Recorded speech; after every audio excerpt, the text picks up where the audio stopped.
संकट कभी कभी इंसानों पे नहीं, कभी कभी भगवान पे भी आते हैं। बिल्कुल। और जब भगवान पे आते हैं तो बड़े बड़े दाय उपाय करने के बावजूद भी वो संकट टलते नहीं और टलते भी हैं, लेकिन उसमें कितनी प्रतिक्रिया करनी होती है। सुनिए इस प्यारे से भजन में। और ये सुंदर सा द्रौपदी चीरहरण की ये प्यारी सी गाथा मैं आप सबके बीच में रखना चाहूंगी। समय की बड़ी विडंबना होती है। एक समय जो एक ऐसा समय है होता है जो कभी कभी इंसान को रोडपति से करोड़पति बना देता है और कभी करोड़पति को रोडपति बना देता है। ये समय की चक्र है, काल का चक्र है। ऐसा नहीं कि इंसानों पे ही सिर्फ समय का चक्र घुमा, ये भगवान पे भी घुमा है। स्वयं कृष्ण भगवान को देखिए, उन्होंने उनके ऊपर जब काल का पहिया घुमा तो कृष्ण भगवान को भी जेल में, कारागार में जन्म लेना पड़ा। और प्रभु श्री राम को 14 वर्ष का वनवास, क्योंकि भगवान थे। समय किसी को नहीं छोड़ता है, चाहे आप हो, चाहे इंसान हो, चाहे भगवान हो। इसलिए कहना है और सुख भी मुझे प्यारा है, दुख भी मुझे प्यारे है।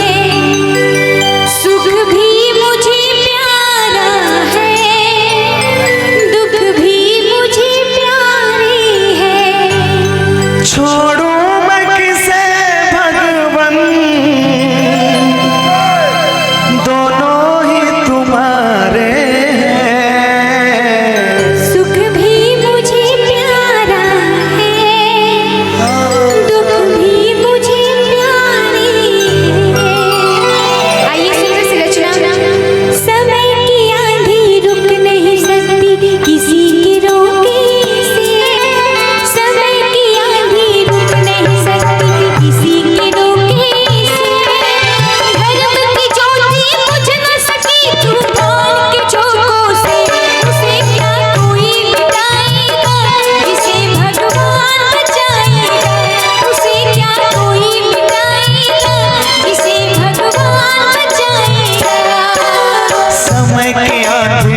नहीं सकती किसी के रोके से, समय की आंधी रुक नहीं सकती किसी के रोके से। और धर्म की ज्योति बुझ न सकी, धर्म की ज्योति बुझ न सकी तूफान के जोरों से। इसे क्या कोई मिटाएगा, इसे भगवान बचाएगा। इसे क्या कोई मिटाएगा, जिसे भगवान बचाएगा।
देती है। यही होता है समय। कहते हैं समय का जो कहर होता है उससे कोई बच नहीं पाता है। इसलिए कहना है कि पांच पांडव सर को झुकाए बैठे आंखें नीच कर, बाल पकड़ कर पांचाली का लाया गया जब खींच कर।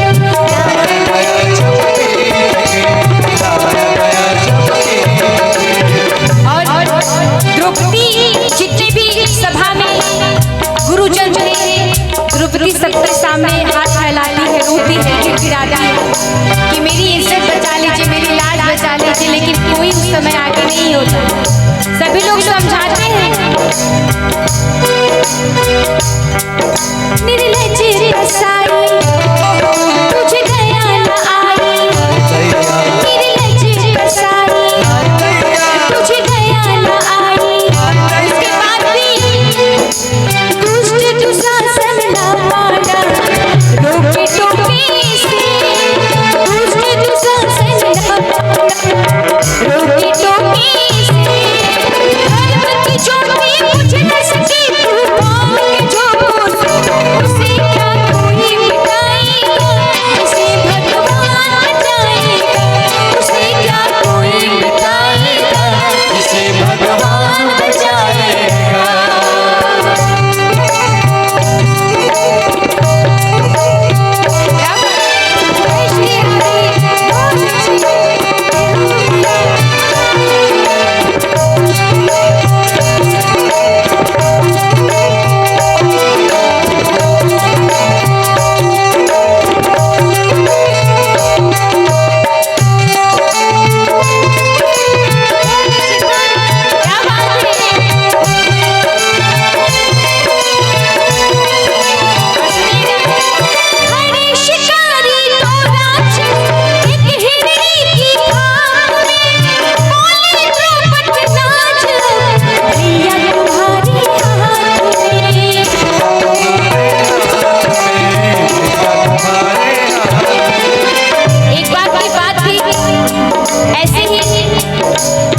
द्रौपदी को किसी ने बहन बना लिया।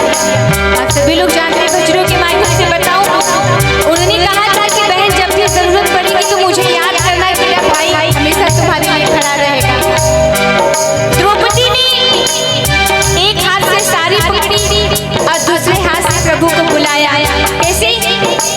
खड़े शिकारी तो नाचे, एक हिरनी की खाल में, बोले द्रौपदी नाच, भैया तुम्हारे हाथ में।